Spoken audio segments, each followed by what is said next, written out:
Morning,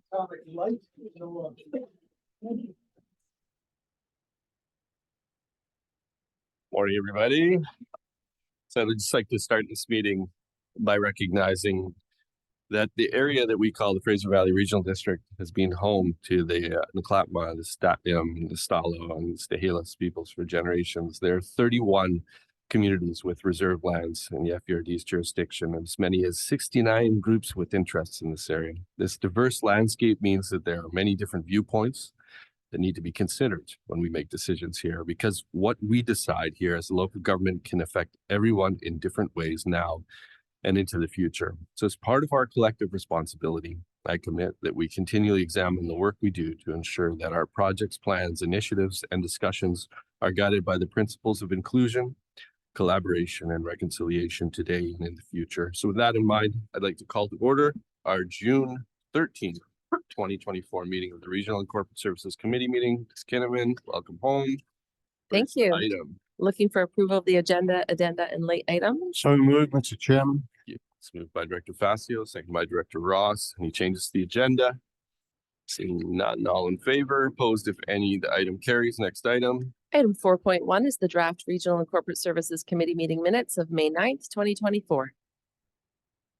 Thank you. We're in a second here.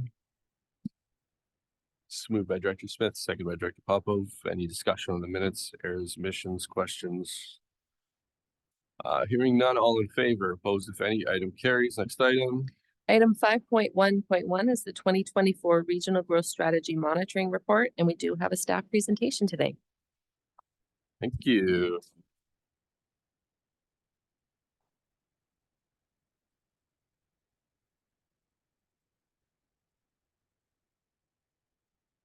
Hello, everyone. My name is Teresa Alexander, and I'm going to be speaking today about the RGS Monitoring Program update, which reflects the work of our team in strategic planning and initiatives, largely the work of my colleague Riley, who spent countless hours on making this update happen. So thank you. So what is the RGS Monitoring Program? The objective of the monitoring program is to monitor, evaluate, and report on the indicators related to RGS goals, policies, and directives. These are long-range, maybe a little bit louder, long-range trends that we're reporting on, not fluctuations that happen annually. So what is the monitoring program? It's an important aspect of the Regional Growth Strategy implementation. It is a requirement of the Local Government Act. However, regional districts are able to create programs reflective of their priorities, challenges, and of course, they reflect their individual regional growth strategies. Indicators measure long-term regional trends using annual data that comes from over a dozen sources, such as Statistics Canada, CMHC, TransLink, BC Transit. Not all indicators can be updated annually, as some rely on data from Statistics Canada Census. And so that is every 5 years, those figures are released. And so every 5 years, there'll be a full update of the monitoring program. So what are the benefits of the program? Just like the Regional Growth Strategy, the monitoring program supports collective decision-making and collaboration within the region by helping to identify and communicate regional opportunities and challenges. It supports provincial lobbying efforts and progress on regional priorities as well as local ones. Hopefully our program is going to help inform and educate and build awareness about the region, the FERD, as well as the Regional Growth Strategy. So our RGS monitoring program has two components. There is a formal monitoring report that's included in the agenda, as well as our website. And the website is actually a Esri product. It's an ArcGIS Story Maps, which was introduced in 2023. And potentially there are future updates that might be made to the website. We might include more detailed maps or dynamic features, interactive graphics. And currently the website, it reflects the updates that are made in the 2024 report. So inside the monitoring report, each page reflects an indicator. There are 33. There is an icon, indicator icon that reflects whether or not this indicator is meeting or not meeting the objectives that are associated with each indicator. The analysis is largely regional. However, there are often breakdowns by municipality or electoral area when we have that data available to us. And often we compare how we're doing regionally with how we're doing provincially and nationally, and often make a comparison to Metro Vancouver. And this helps us to identify when these trends are specific to the FVRD or if we're seeing them more broadly. And on each page includes a text box that describes what exactly is being measured, the source, and why it is that we're monitoring it. So our 2024 RGS monitoring update includes, like I said, the report here, as well as the website. There are 33 indicators that are included, 19 of which were indicated. The remaining are Statistics Canada census data indicators, and 5 of those 19 had evaluations that were updated. So I won't go into each change that occurred or all of the updates. However, I will highlight some of the updated indicators, these 5 here, and I'll just remind you that the evaluations and the analysis is largely related to long-term trends, not fluctuations year to year. So unemployment rates in the FVRD remain low. This is lower or comparable to provincial and national rates. As you can see in the graph here, there was a peak unemployment due to the pandemic, and we've thus returned to trends that we were seeing previously. In 2023, there was a slight increase in unemployment. However, this did follow a record year of unemployment nationally, as well as for the FVRD and other jurisdictions. Housing prices dipped, but as we know, they remain elevated. In 2023, the price of a single family home did decrease by an average of 9%.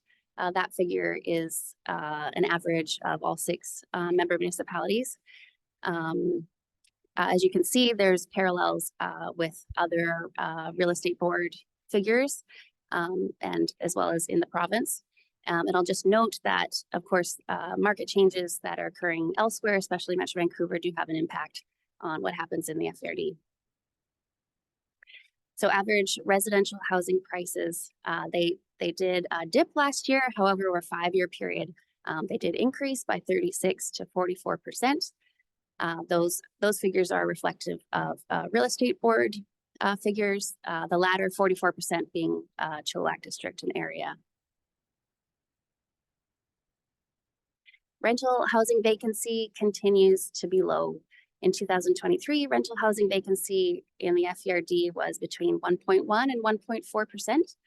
And since 2016, rates have been below what CMHC considers a balanced rate of 3%. That's that black line on the graph here. As you can see, they sort of fluctuate. We are generally consistent what's happening elsewhere. I know it's a complex graph, so I'll give you a second if you want a second to look at it before moving on. Canada's rental housing vacancy in comparison was 1.5%, somewhat similar, and it was the lowest rate that Canada had seen since 1988. And this reflects more widely just a demand that surpasses supply of rental housing. This table here gives a breakdown by bedroom type, which is basically the number of bedrooms. They do range based on bedroom type, and there's not necessarily a trend across the region as to which bedroom types have various vacancy rates.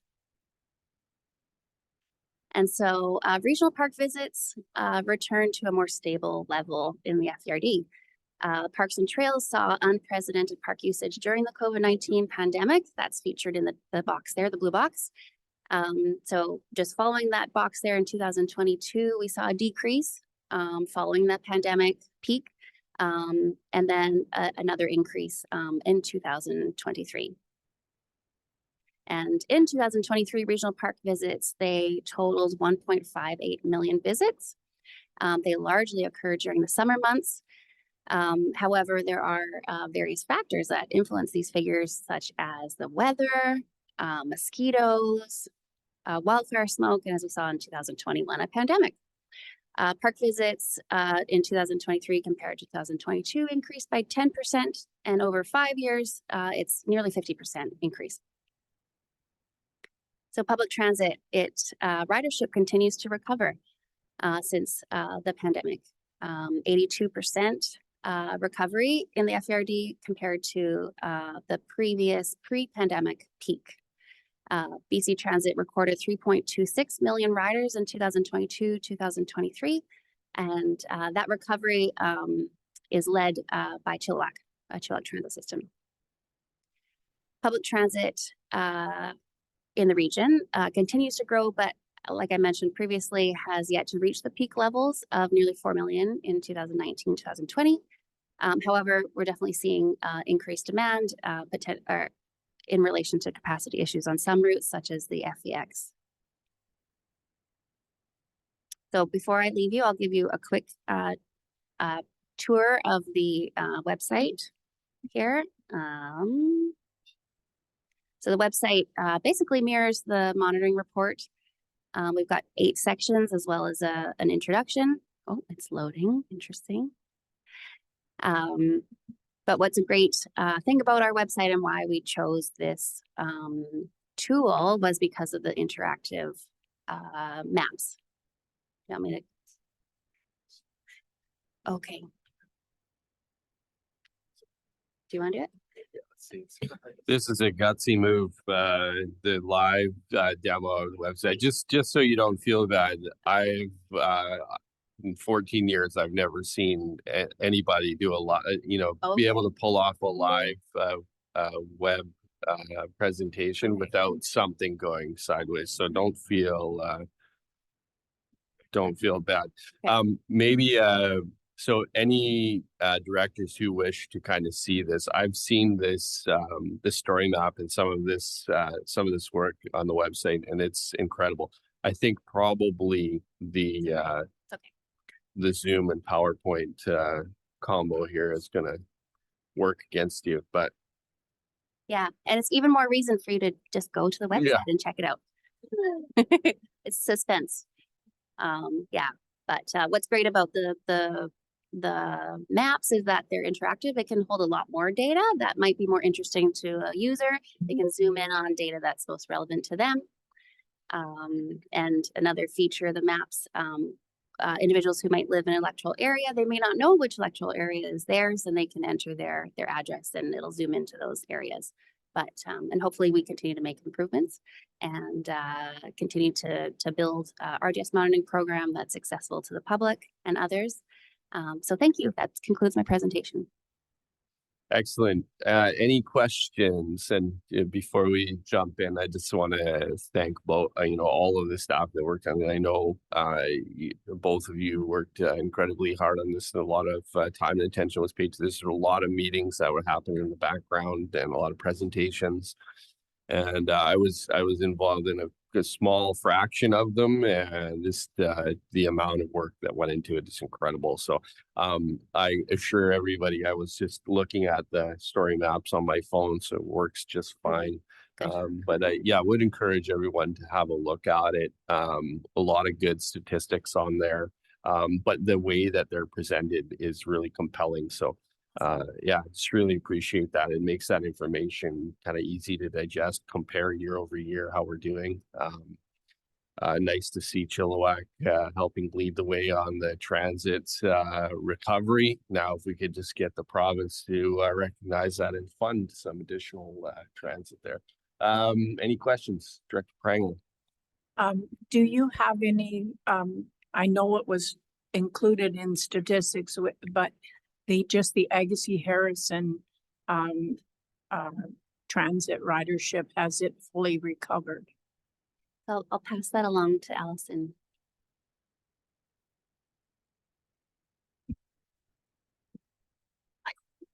Through the chair, the challenge with some of the statistics, especially for 2023-24, with the strike action, sort of has impacted that. But certainly, looking at some of the numbers, it's definitely getting back to pre-pandemic levels. for that service. Other questions, comments? Director Davidson? Thank you. Just noting the greenhouse gas. This seems to be the outlier in the waiting for data stage. It's been in that state ever since I've been involved, and I don't know for how long before I joined in 2018. I'm just curious, what data specifically are we waiting on, and are there any timelines for getting it? And if not, is this perhaps something we should be thinking about asking for ministerial meetings for UBC upcoming UBCM? I know the deadline for getting those requests in is coming up very shortly for us. That's through to staff. Thank you. Ms. Kinnaman? Sure, I'm just looking back to Allison and her team. Did you want to take that one on? Sure. Through the chair, one of the first items in our implementation of the RGS was to undertake a GHG inventory in order to update our targets. We have, I think the RFP has just closed and we are reviewing proposals. So that initiative is moving forward. Great. Director Dixon? Thank you, Mr. Chair. I actually have three, but you can cut me off if you want. I The would first do one, that. in all of these numbers, and I think I kind of know the answer. I'm just there's a lot of building going on, at least in the Chilliwack area and within Fraser Valley, on the First Nations land. Are they included anywhere in here? Or are the rental housings they're providing included anywhere? Kind of, if not, why not? Ms. Kinnaman? Sure. I see from Teresa's body language, we're going to turn that over to Allison Stewart. As through the chair, there is increasing data from Statistics Canada or on CMHC on development on First Nations reserves. It doesn't get down to the specifics of which reserves, but they are taken into account in the regional totals. But the permits are not issued by local governments, so we don't necessarily have a full understanding of the number of units that are being created. Okay, thank you. And that one. Next one is about Coldest Lake Park Board land. It's the same question, as they have rental houses there as well, off season. Are they included in here? In the regional park data visits, is that what you said? The Well, rental, the rental homes within the Coldest Lake Park Board area, which is part of Area H, but Through the chair, my understanding is the CMHC data would include that under the Area H data rather than the Parks Board. okay, thank you. And finally, and this one is, I did notice that there was a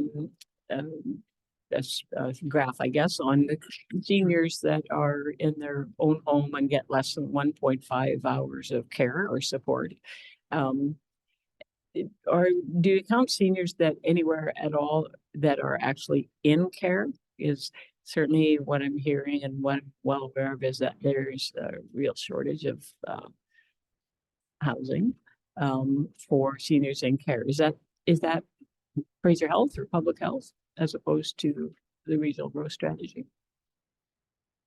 I think that would be data more from Fraser Health. There was some data that's within the monitoring report that was from CMHC report on seniors housing.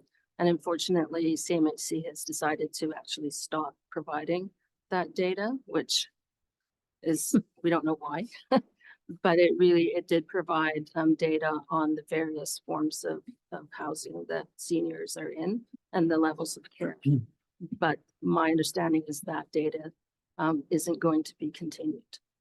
And perhaps Director Dixon, maybe Okay. what we could do before the board meeting is we could just do a little bit of further research on that in terms of long-term care and understanding how that is tracked and captured. But we can bring that back at the board.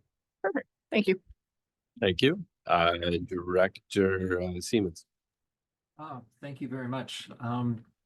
Like the report, And I like the monitoring component of it. It really does help with advocacy, I think for our region, and especially when it comes to, transportation and employment lands. Just a couple of questions. So I know like for greenhouse gas emissions in Abbotsford, we have our data. And, we've made some real, strides forward, with those reductions, just with what we have control of at the city. Is that data what you're using, for this? Or I'm just wondering, how do we would track that, outside of what we have control over as cities? Ms. Stewart? Is this a corporate GHG catalog that we're putting out to tender? Or Through the chair, no, this is the region-wide GHG inventory that we're working on. So would we So be it's- collating all of the reports that are created municipally, and then This is actually going out and determining what are the GHGs being generated within the region. So looking at the sources, I think maybe Lance can probably fill in a bit more detail than I. sure, Mr. Lee. So it is actually like looking at point sources in the Fraser Valley outside of what would be generated like by the municipalities or by the regional districts or by, you know. Yeah, that's correct. What we're looking at undertaking currently is a complete GHG inventory of sources from the region based on jurisdiction, based on sector of what is emitting them, and then identifying a subset of those emissions that are within the local government sphere of influence that will help inform future targets so that we know how much progress we're making with implementing our own policies and programs. Did you have the follow-up there, Director Siemens? Go ahead. Yeah, thank you. And I can see why then it's waiting for data, because that's a monumental undertaking. So I appreciate that. And just I know that we align well with the municipalities, but I know that in Abbotsford, we have vital signs reports that comes from the Abbotsford Community Foundation. And so do you work with our staff on all of that information that we're getting from whether it's the Chamber of Commerce or whether it's our Abbotsford Community Foundation on our vital signs for our community? Does that get fed into some of your updates, or how does that work? Ms. Kennedy, is that, I'm not as familiar with vital signs. It's more social, some of the more social indicators. Director Siemens? Yes. Okay. Maybe we'll just have Allison comment on the various reports and data sources that they utilize. Yeah, through the chair. We take a much higher level view. So when we're looking at data in terms of comparing between municipalities, we have to use data that is consistent between municipalities. So we could certainly look at other data sources, but when we're actually having to compare one to the other, you need to have the same source of information. So we sort of keep it at that level and at a higher level, which is looking at it from a regional perspective. As you start drilling down to the municipal level, there's many different aspects that are different from community to community, which may influence the information that is presented for, say, Abbotsford versus Chilliwack. And just the demographic differences between communities and that sort of thing. So we try to keep this fairly high level and reflecting the regional growth strategy, which again is sort of at the regional level. Great, thank you. Okay, Director Dickey. Thank you, Mr. Chair, and this is a bit of a tangential comment, but on the subject of rental housing vacancy, there's a internet interview of the past mayor of Vancouver, Sam Sullivan, and what they are saying is that for the past 7 years, there has been a need for 60,000 new housing units because of immigration in Greater Vancouver, and 3,000 are being constructed. So 60,000 and 3,000. If those numbers are even vaguely correct, that's pretty shocking. And I'm assuming there's an analogous situation here in the FERD, but just wonder what staff's comment might be on that. Skidman? Well, I guess I would suggest that that's why the province has set these targets for so many communities in terms of building new housing and identifying that there is definitely a gap. That's why we're in a crisis. But I'm not sure if Allison has any other insight to share on that. Through the chair, one thing to consider is things like CMH, the Canada Mortgage and Housing, which is CMHC, looks at the sort of traditional built form. So it's townhouses, it's apartments, and it's single family dwellings. So a lot of the suite information doesn't necessarily get reflected in that. And probably a fairly significant chunk of rental housing is in the sort of the unofficial housing market. So you get a sense of what vacancy rates are, but you don't know exactly what vacancy rates would be within suites in houses. And there are some parts of this region where you have very significant suites as part of built form. I think in some places, less than 40% of the housing units are purely single family. So that is a big chunk of the housing market that tends to get missed. Okay, thank you. At the UBCM Housing Summit this year, there was a presentation by Metro Vancouver, and one of the things they highlighted in that presentation was that the out-migration from Metro Vancouver residents that had lived there for, I think it was over 5 years, into the majority of that out-migration was absorbed by 3 communities in the Fraser Valley, and that was Abbotsford, Chilliwack, and Mission. So, and it was the highest levels that it had ever been. So national immigration was affecting the big city centers, the Vancouvers, the Montreals, the Torontos, Surreys, but residents that had lived in Metro Vancouver for more than a certain, I think it was 5 years, 3 to 5 years, were moving out of Metro, and the migration was coming out into the valley. I think they compared that with the rest of the province, and I think it was over 80%, I think, was absorbed by 3 communities, and there was all, interestingly, Fraser Valley. Director Facio. Well, thank you, Mr. Chairman. Thank you, Teresa, for your presentation. And thank you to the team for the RGS. And as Director Dickey just mentioned regarding immigration, we're going to be at some point receiving a lot more from wherever they come in the world into our communities. And I think this RGS and this monitoring is going to be a tremendous help. In my opinion, that's a word that's being used a lot lately. I've noticed, in my opinion, but in my opinion, that it's going to be very, very beneficial to our communities, especially for planning and for moving forward. So thank you very much, and I'm very impressed with the work that this regional district does for all our communities. Thank you. Thank you, Dr. Facio. I don't see any other questions. Thank you again very much for your presentation and all the hard work. Ms. Kinnaman, next item. 5.2.1 is Canada Day 2024 in Hope. It's an information item. Thank you. Any questions? Don't see any. Next item. 6.1 is the FERD quarterly update. Thank you. Any questions? Bit of a different layout. Oh, looks good. Next item. Moving to reports by directors.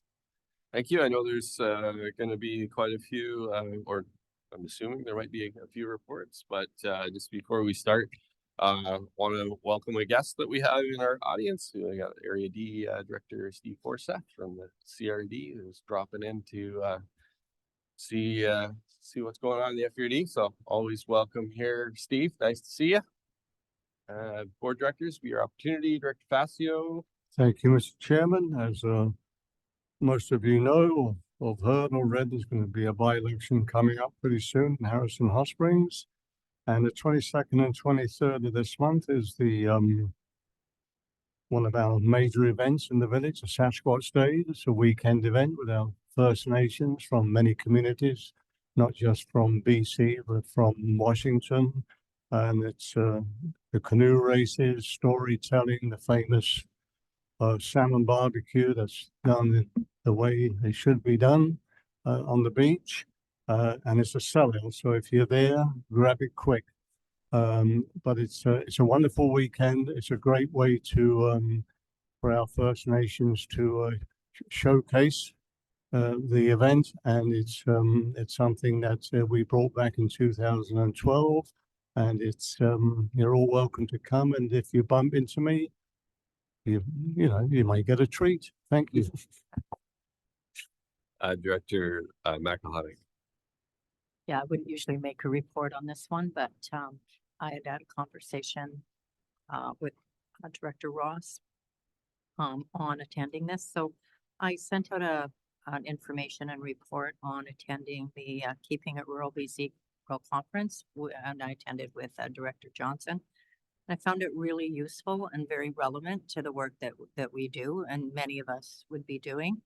And just a comment that when I did introduce myself in the group at a session, people looked and thought, "Oh, what are they doing here?" And Diane and I, Dr.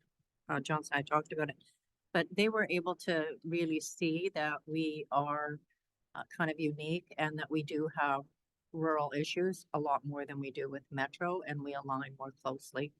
So I think it was a very, very good use of our time. And I'd like to propose, and I don't know if I need a motion for this, maybe I can be advised on this, but that we add this conference to our list of the 4 conferences to be able to attend, and understanding that there are financial implications, but maybe to look at just adding it to, and we can make choices, but very relevant agriculture. And I sent the links, and I really encourage people to have a look. So, and I want to thank staff for making this possible for us to attend. So thank you. Awesome. Thank you, Director McElhatton. And I think maybe we'll just send that back to staff, and it wouldn't be now. It would likely be a board decision. So that motion would come probably before the board if that was in order. Am I correct in that, Ms. Kinnaman? That's correct. Thank you. We can take that as some opportunities to bring it forward as part of the budget discussions. Perfect. Thank you. Great. Director Johnson. Thank you, Chair. And certainly just kind of reiterating what Director McElhatton has said, that Keeping It Rural Conference was really one of the best that, or most applicable anyway, for myself and for my area. Really enjoyed that, and just kind of highlight a few things that struck me was what they've referred to as beaver restoration for water conservation, and where they also will build or to sort of replicate a beaver dam in the streams and the creeks and rivers, and also a BC land matching program, which is Got Land, Want Land. And to date, they've matched 326 land matches, or 12,172 acres. So younger people that are wanting to farm but can't afford it, and then aging out farmers that have land are willing to share. And this is like free service. Also for affordable housing, a really unique design of prefab and foldable structures. Yeah, pretty amazing to see that, and it can be trucked down the highway, you know, if the house is all folded up and they unfold it, and depending on how many modules, depends on the size that you end up with. And then one of the presenters for Rural Community Development, Doug Griffiths, has written an interesting book. It's called 13 Ways to Kill Your Community.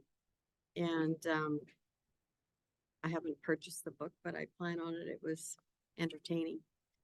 And then I was really pleased to meet David Rice. He's Director for Wildfire Recovery and Operations Branch.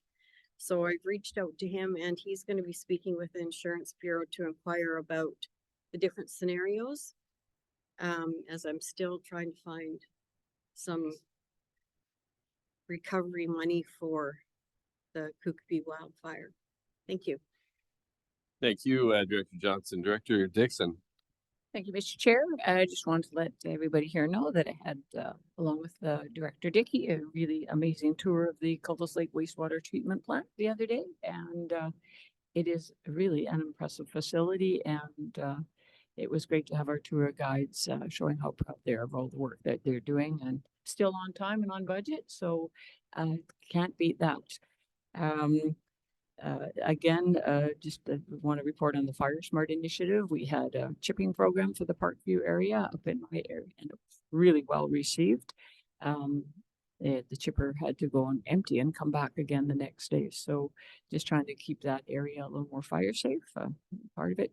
And just in case, you know, you have some time after you attend the Sasquatch Days, we've got Cultus Lake Day on June 22nd up at the lake. And pike minnow derby free fishing this coming Saturday for those that like to fish and help get rid of those pike minnows that are kind of ugly, and even the smallmouth bass. So there you go. Lots to do. Thank you.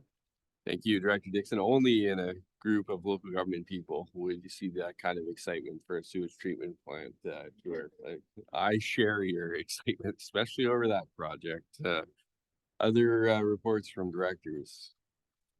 I don't see any. Just take a quick opportunity. So I, like quite a few of you, attended the Federation of Canadian Municipalities meeting over the last number of days in Calgary. Just want to thank the city of Calgary for their hospitality.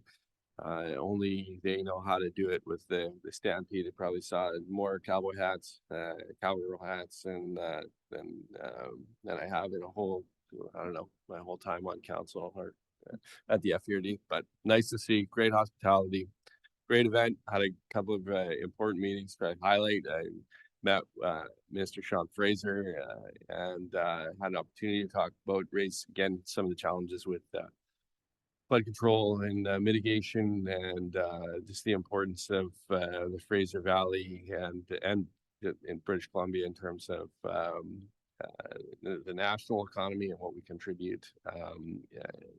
It would have been had I known better, I would have had our RGS monitoring site up on my phone and showed the economic impact in particular of our agricultural industry out here. And I know there's been lots of discussion about that in the last number of days. I was able to participate in a press conference hosted by our friends in the city of Abbotsford, and of course at the regional district. We're happy to support them because we know without a major flood disaster anywhere in the Fraser Valley will affect us all significantly. So good to see Abbotsford, Merritt and Princeton again raising the concern. A little unfortunate that we were there talking about how it was a lack of DMAF of federal dollars coming in. But we continue on, and again, want to thank everybody who took time to go to the FCM and continue their advocacy work on behalf of local governments. Ms. Kinnaman. Item 10 is public question period for items relevant to the agenda. We'll just turn things over to our corporate officer, Jamie Van Ness. Van Ness. Thank you. I do note we have one member of the public joining us today, so this would be your opportunity to ask a question relevant to the agenda. Thank you. They just our guests left, so we do have one member of the public joining us on Zoom, and you can just hit that raise hand function if you do have a question to ask us. And it appears there's no questions, and we can move on. He left because he knows we're going to go into closed, and he's aware of that already. So he was just making it so staff didn't have to ask him to leave. Next item. Looking for a resolution to close the meeting? So moved, Mr. Chairman. It's moved by Director Passio, seconded by Director Pranger. All in favor, opposed, if any, item carries. Okay, just give us a couple minutes to set up the room.